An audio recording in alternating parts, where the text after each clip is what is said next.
पाकिस्तान ने अपनी ताकत काफ़ी ज़्यादा बढ़ा ली है।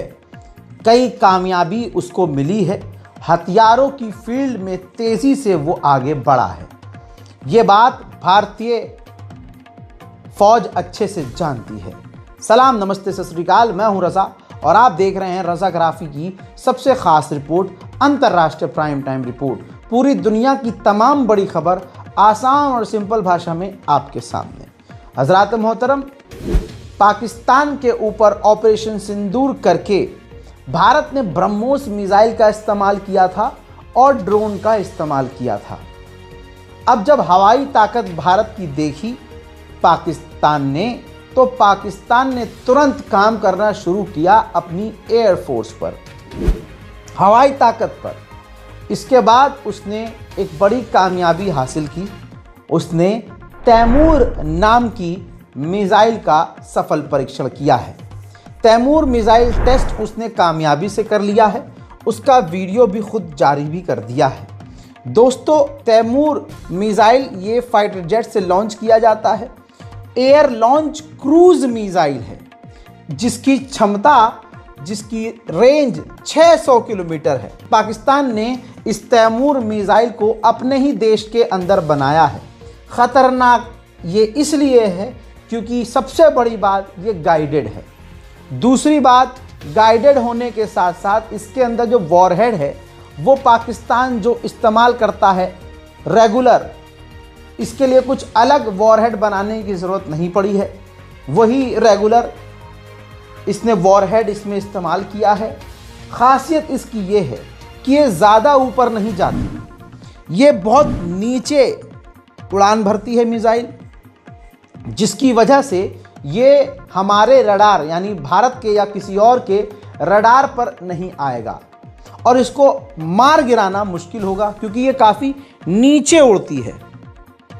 ऐसे में भारत के लिए ये तैमूर मिसाइल ख़तरा बन गई है और पाकिस्तान को ये एक कामयाबी की तरफ लेके गई है। पाकिस्तान की एयरफोर्स इससे मजबूत हुई है। वहीं पाकिस्तान में डेमोक्रेसी नाम की कोई चीज़ है ही नहीं। पूर्व प्रधानमंत्री इमरान खान की गिरफ्तारी के बाद दुनिया ने देख लिया। अब उस दौरान जब पाकिस्तान में इमरान खान के लिए प्रदर्शन हो रहे थे, ऐसे में कई लोगों को इमरान खान के समर्थकों को गिरफ्तार किया था। उनके ऊपर केस चल रहा था, ट्रायल चल रहा था और अब सज़ा हुई है उम्र कैद की। 7 इमरान खान के समर्थकों को उम्र कैद की सज़ा है, जिसमें यूट्यूबर, जर्नलिस्ट और आर्मी के अफसर भी शामिल हैं। इन पर इल्ज़ाम यह है कि इन्होंने ऑनलाइन हिंसा भड़काई थी। अंतर्राष्ट्रीय प्राइम टाइम रिपोर्ट में कल मैंने आपको बताया था कि भारत के हमारे विदेश मंत्री माननीय जयशंकर ने पड़ोसी देश को गलत बताया था, बात मचाने वाला बताया था और कहा था कि हम हमसे पानी भी मांगे और वो हमारे यहाँ आतंकवाद फैलाएं। नाम पाकिस्तान का नहीं लिया था, लेकिन तीर निशाने पर लग गया। पाकिस्तान का विदेश मंत्रालय भड़क गया और पाकिस्तान ने कहा कि ध्यान भटकाने का काम, अपनी गलतियां जिनको खुद नज़र नहीं आती, नई दिल्ली वो काम कर रहा है। हमारे क्षेत्र में आतंकवाद के ज़रिए उत्पात फैलाता है, उत्पात मचाता है। यानी 2026 में ज़ुबानी जंग भारत और पाकिस्तान के बीच शुरू हो गई है। वहीं मैंने बांग्लादेश के हिंदू के बारे में बताया था। कारोबारी थे, 50 साल के थे, शोखन चंद्र दास, जो वापस लौट रहे थे दुकान बंद करके अपने घर की तरफ, तो उन पर बांग्लादेश के भीड़ ने हमला कर दिया और उनको जला दिया। जान बचाने के लिए वो समुद्र में कूद गए, तालाब में कूद गए और फिर उनको अस्पताल ले जाया गया, जहां से उनकी हालत और गंभीर बताई गई तो ढाका शिफ्ट किया गया। अब ये 3-4 दिन की जंग लड़ने के बाद चंद्रदास जिंदगी और मौत की जंग हार गए हैं और मारे गए हैं।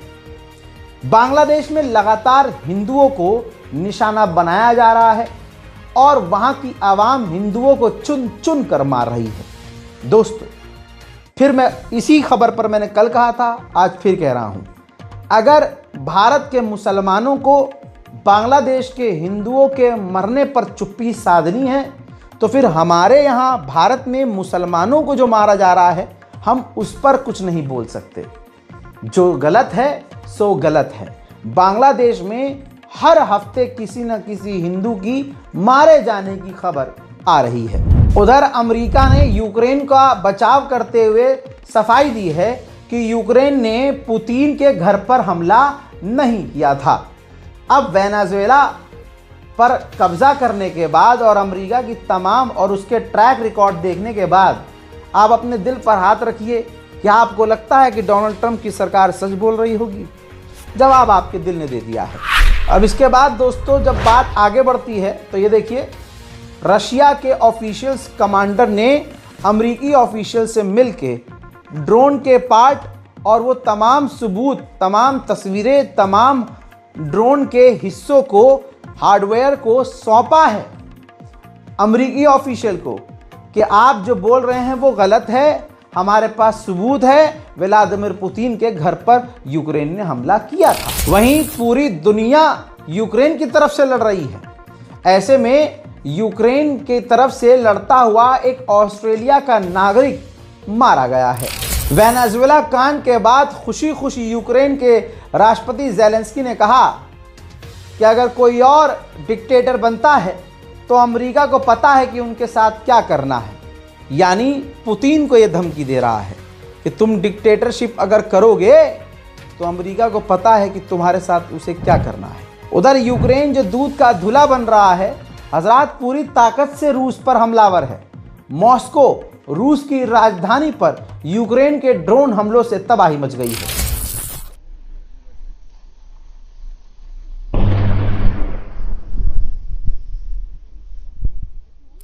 इसके अलावा यूक्रेन अपने फाइटर जेट से भी लगातार रूस पर हमले कर रहा है।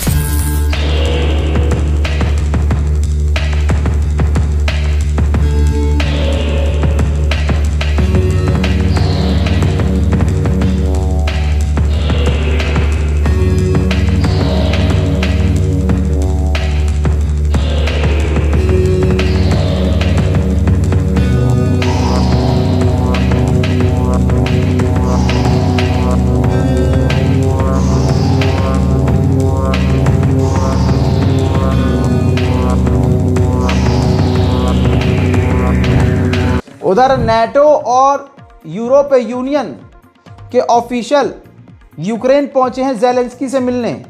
ये दुनिया देखे कि इधर एक तरफ रशिया अकेला है और पूरी दुनिया रूस को तोड़ने के लिए यूक्रेन को अंधा पैसा, अंधा हथियार और अंधा सपोर्ट कर रही है। 2 जनवरी को यूक्रेन ने रूस के खैरसन के इलाके में हमला किया। सिविलियन मारे गए, वो भी 1-2 नहीं, 24 सिविलियन मारे गए, जिसकी जानकारी रशिया ने खुद कंफर्म की है। लेकिन यहाँ शोर नहीं मचाया जाएगा। रशिया अगर 4 मार देगा सिविलियन तो हाय तौबा मच जाएगी। और ज़ेलेंस्की सामने से कर रहा है ये सब कुछ, और जब सिविलियन मार देता है तो इसमें भी उसने कहा कि नहीं, हमने नहीं मारा, हमने मारा ही नहीं, हमारे लोग मर रहे हैं। तो ऐसा कैसे हो सकता है कि एक तरफा लोग मर रहे हैं? पुतिन के घर पर हमला किया, बाद में कह दिया जी हमने नहीं किया था। 2 जनवरी को आम लोगों पर हमला करके 24 आम लोगों को यूक्रेन ने मार दिया, बाद में कह दिया हमने नहीं मारा। आप ज़ेलेंस्की का हरामीपन समझने की कोशिश कीजिए। अब रशिया को दिख गया था कि ये तो नंगा होकर खेल रहा है, जिसके जवाबी कार्रवाई में ये मंजर आपके सामने है। रशिया ने फिर पूरी ताकत का इस्तेमाल किया और यूक्रेन के कई इलाकों पर ऐसी बमबारी की कि आप कंफ्यूज हो जाएंगे कि ये फ़िलिस्तीन है या गाज़ा। बहुत खौफनाक हमले किए, तबाही वाले हमले हैं, और कुछ मंजर तो ऐसे हैं जिसको मैं आपको दिखा नहीं सकता। यही मैंने आपसे कहा था पहले ही, 4 दिन पहले ही कह दिया था मैंने कि नए साल में ये जंग कम होने की बजाय आगे की तरफ बढ़ेगी। यूक्रेन का जहाज़, तस्वीर देखिए, यूक्रेन का जहाज़ शाहिद ड्रोन का पीछा कर रहा है। जो यूक्रेन का फाइटर जेट है वो रूस के एक ड्रोन का पीछा करता हुआ नजर आया है। उधर ज़ेलेंस्की ने कहा कि 90% एग्रीमेंट पूरी तरह से रेडी है। यूक्रेन के इंटेलिजेंस चीफ इस वक्त तुर्की में है और तुर्की के इंटेलिजेंस चीफ से मुलाकात की है। उधर लातविया भी रूस से किलसा हुआ है। लातविया ने अपने मुल्क के अंदर रशियन लैंग्वेज को बैन कर दिया है। वहीं यूक्रेन ने फिर रूस के ऑयल डिपो को उड़ा दिया है।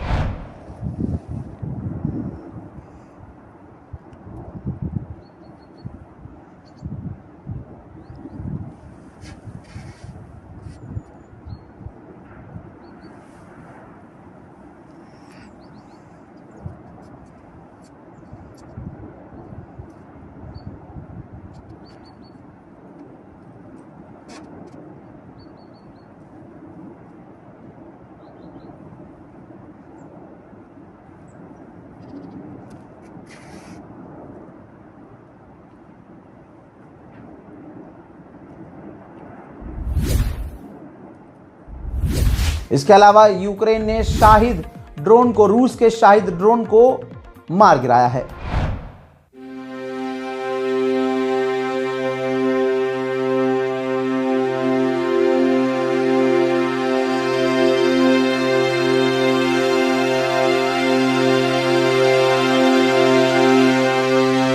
उधर यूरोपीय यूनियन रूस के खिलाफ बड़ा फैसला ले रहा है। 20वां पैकेज बैन का पाबंदियों का रूस पर लगाने वाला है, जिसका बुरा असर रूस को देखने को मिलेगा। रिपोर्ट से खुलासा यह हुआ है कि जब चुनाव जीते अमेरिका के राष्ट्रपति इस बार, तो जब पहली मीटिंग ऑफिशियल से करी तो डोनाल्ड ट्रंप का मानना यह था कि अमेरिका यानी हम रूस से नहीं जीत सकते, किसी भी हालत में हराया नहीं जा सकता उसे। इसी वजह से डोनाल्ड ट्रंप की इतनी औकात नहीं है कि जैसे उसने वेनेजुएला में किया वैसा 5% भी रूस के साथ कर दे।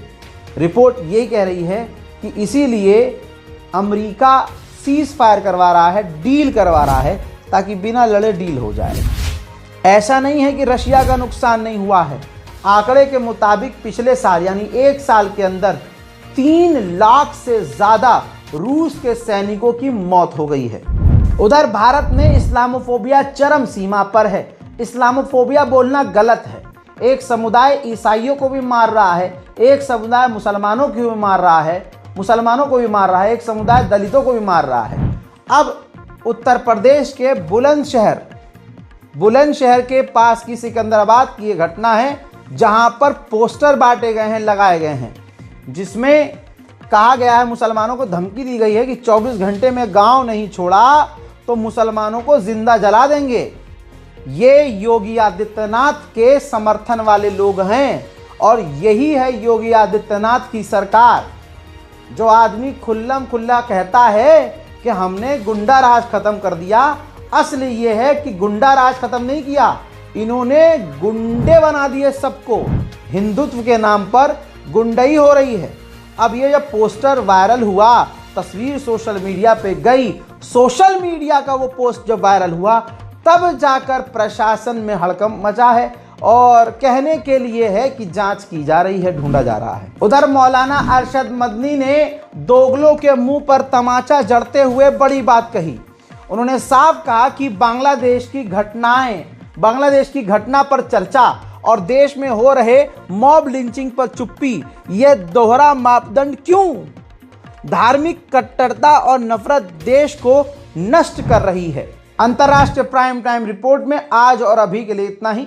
चैनल को सब्सक्राइब कीजिएगा, वीडियो को शेयर कीजिएगा और अपनी राय कमेंट सेक्शन में जरूर लिखिएगा। जय हिंद।